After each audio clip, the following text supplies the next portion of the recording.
So Dr. Bridget here with another prescription for success.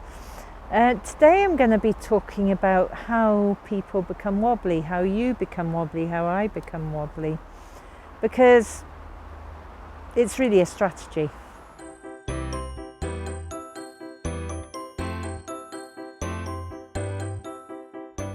So becoming wobbly is a bit of a strategy, so there's always sort of triggers, things you see, hear, say to yourself in order to create that wobbliness. And while we think it's external things that happen around us, and maybe it is, only ourselves can actually put wobbles into our head and create negative energy and start that downward spiral. So if you are wobbly and if you are unresilient, then you can create dramas, and that can affect your life, it can affect your business, your work, your relationships and your health. And I always like to go to something called Neurological Levels, which was something in NLP created by Robert Dilts. And in it he talks about the different levels of change, and while we quite often talk about the levels of change that you need to do to change things, we can actually talk about the levels of change where you can create that wobbliness. So there are several levels. So the first one's environment. So are you getting wobbly because of the people around you, because of your environment, because things are in a mess, because of just generally your environment, your negative chatter? Is that happening? Are you doing some behaviour that's creating some wobbliness? So maybe you're doing things that on a regular basis actually cause things to happen around you and in your head. So have a think about that. So your skills and capabilities. Now, I do a lot of training, and generally my skills and capabilities are fine.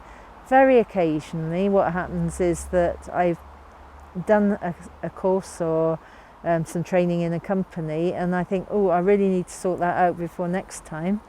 And I get to the next time, and actually that skill and capability is still slightly lacking, and it sort of just puts doubt in my head, and it all goes fine, but I haven't actually got that capability out of where it is in my head, or actually gone and learned what I needed to learn.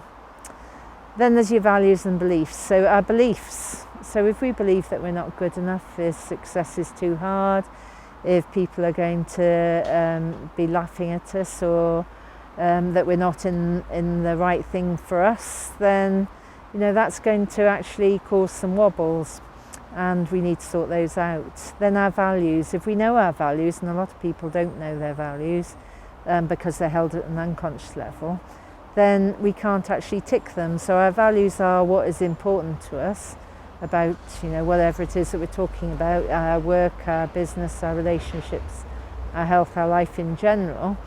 Then if we're not ticking those, then we're going to have wobbles, because we're not going to be happy. Then there's our identity. So our identity is about who we are, and sometimes people don't actually know who they are. They've sort of lost themselves in a bit of chaos and drama. And I've had a few times over the last year where I've been places and I felt I haven't been able to be myself. So I've just gone along with things. I've sat in a corner. I just haven't been me, and that's definitely given me a lot of wobbles. And then we come to purpose, so your reason for being on the planet.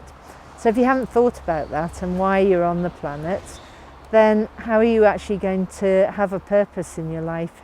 How are you then going to be the person that you want to be? Know what your values and beliefs are, and working down, just have that capability, the behaviour, and find that environment where you're actually really resilient and not wobbly at all. So what I'll do is, on the blog, I'll make a list of those things and just go and have a little look and see, do you need to change anything to stop those wobbles, to stop those triggers for you being wobbly? Because it's much more pleasant life when you're resilient and not wobbly. So I'm going to wobble off now and think about my next video for next week, and I shall see you then. Bye.